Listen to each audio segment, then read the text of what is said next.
I'm glad to welcome you back to the Governance and Compliance Learning session.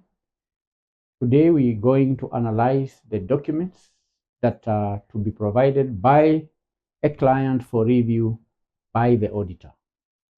Because to facilitate a governance and compliance audit, an organization must provide the auditor with a comprehensive list of documents that demonstrate its adherence to internal policies, regulatory requirements, and industry standards. And the specific documents requested can vary depending on the auditor's scope and also the organization's industry. But they generally fall into 4 or 5 categories. We have, for example, the governance documents. Then we have the compliance documents. We also have operational and supporting documents. Those are the key categories of documents that are required to be provided by the client for review by the auditors. If you invite me to audit your company as a governance and compliance auditor, then I require you to give me certain documents. And that is what we are going to analyze in our today's lesson. So by the end of this lesson, you should be able to outline the documents that a company is required to provide for review by the auditors in the process of carrying out a governance and compliance audit. So the first category is the governance documents. Governance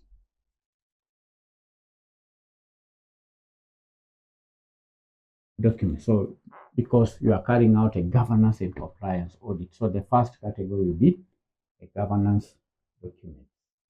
Now, these documents provide insight into the organization's leadership structure, the decision-making processes, and the overall strategic direction. For example, you have board and committee charters. 1, board and committee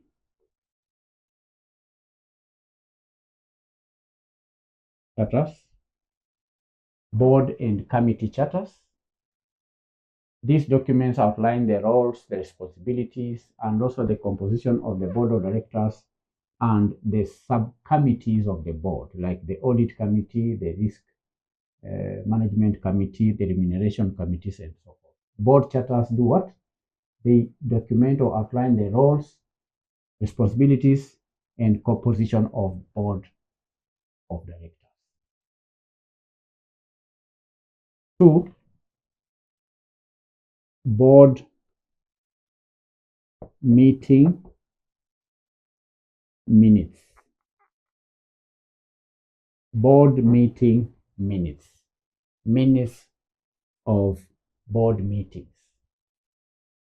These documents record the discussions, the decisions, and the resolutions from board and committee meetings.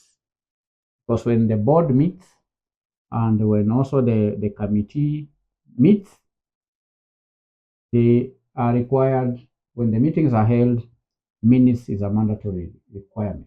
They have to document the proceedings of the discussion.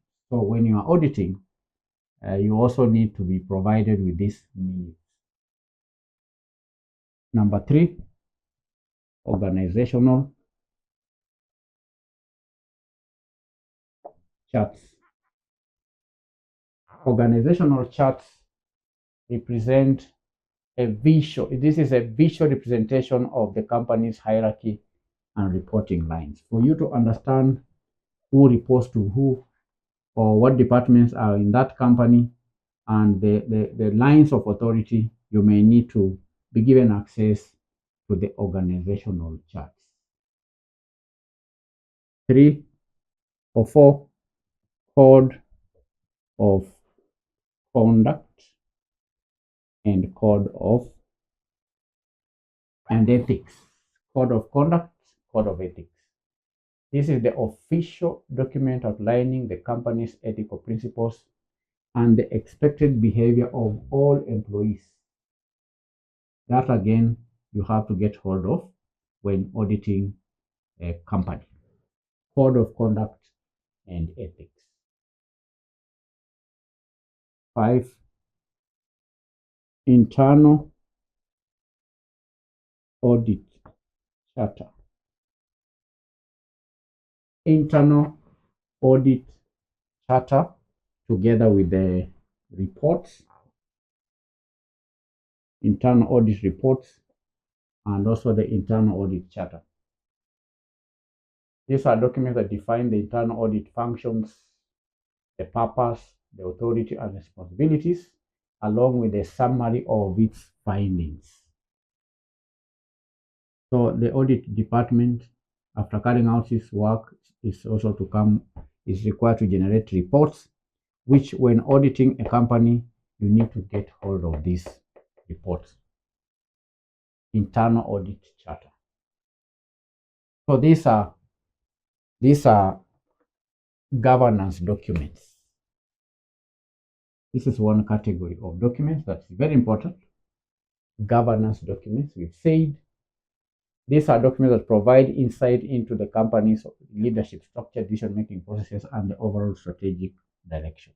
That is number 1. The second category of documents is compliance documents. Compliance documents. Now, what are these compliance documents? Compliance documents are documents that are directly related to organizations' adherence to specific laws, regulations, and standards. For example, you may have policies. For instance, we have policies because organizations must have policies and procedures. Policies and procedure manuals.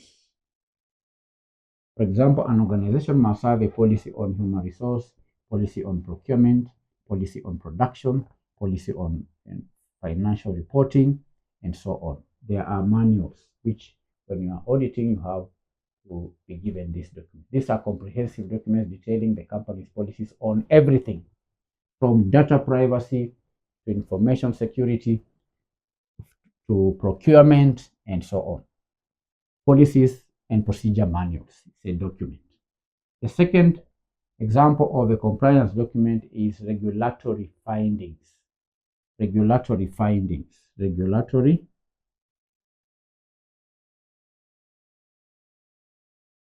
If you want to carry out a governance and compliance audit, you may need official reports submitted to government agencies or industry bodies. Official reports that are issued, for example, the Capital Markets Authority, to the registrar of companies. Those are regulatory findings that are to be submitted.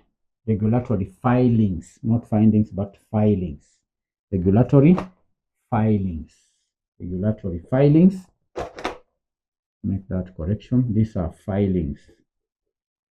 For instance, when a company holds meetings, when there are changes to, say, the company name or the constitutive documents are altered, and the board maybe has resolutions. So such filings, such changes are by law required to be submitted, for example, the register of companies.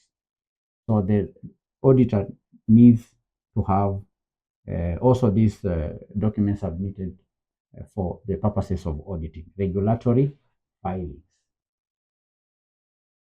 Licenses and permits, also under this category.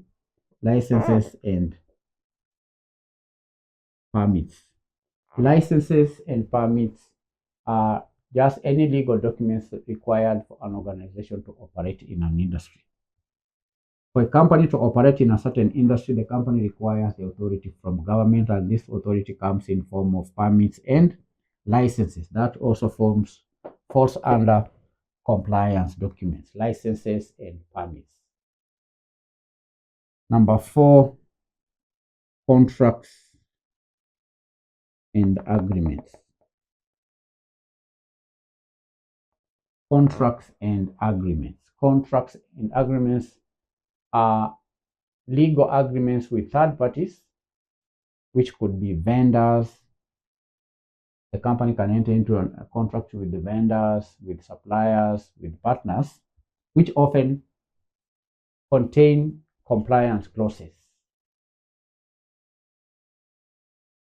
Then number 5, we have employee and employee handbooks. Employee handbooks. Employee handbooks are official documents detailing employee rights, the responsibilities of the employees, and company policies in relation to employees. So these are compliance documents. This is a category called compliance document. Then there is number 3, the third category of documents is operational and supporting documents. Operational and supporting documents. Operational and supporting documents. These are documents that provide evidence that the governance and compliance policies are being implemented in practice. Okay? So you may have policies and procedure manuals. That is a booklet, a manual. But other than just reading the manual, you also need to check as an auditor if these policies and procedures are being implemented on the ground, actually, in practice. So here you rely on documents like the risk assessment reports. Risk assessment reports. 1, risk assessment reports. When the organization carries out risk assessment, identification of risk, potential risks, and also the measures to mitigate the risk. When that assessment is done, there has to be evidence of that exercise, which is contained in risk assessment report. So the results of the organization risk assessment, including identified risks, their potential impact, and mitigation strategies are contained in this report. That is an operational document.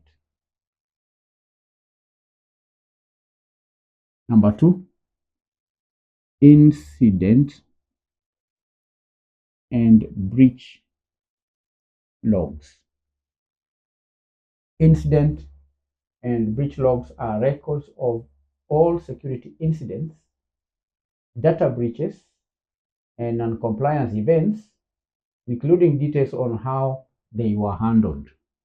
If there was a breach in, say, data entry or passwords or any process, there has to be a record of such incidents and how the breach was handled. There has to be a record, which when you are auditing, you need to request for such a record. Then there is training records. It also falls under operational documents. Training records. This is documentation showing that employees have completed required compliance training, such as cybersecurity awareness or anti-harassment training. Training records. Number 4 is what we call system and access logs. System and access logs. This constitutes electronic records that track user activity, that track system changes and access to sensitive data, proving that access controls are working as designed. That's what we call system and access logs, which falls under operational and supporting documents. Then lastly, you have business continuity.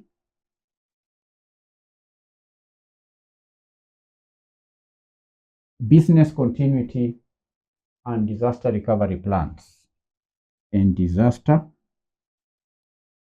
recovery plans. Business continuity and disaster recovery plans are documents outlining how the organization would respond to and also recover from a major disruptive event. So candidates, these are the documents that are to be provided by the client for review by the auditors. We've categorized the documents into three. There is the governance documents, compliance documents, and operational or supporting documents. Governance documents, one we've said is the board and committee charters. Number two, board meeting minutes. Number three, organizational charts. Number four, code of conduct and ethics. Number five, internal audit charter and reports. Compliance documents constitute policies and procedure manuals, regulatory filings, licenses and permits, contracts and agreements. Then we have employee handbooks. Then lastly, we have operational and supporting documents like the risk assessment reports, incident and breach logs, training records, system and access logs, and lastly, business continuity and disaster recovery plans. Thank you for attending the lesson on governance and compliance audit. Bye-bye.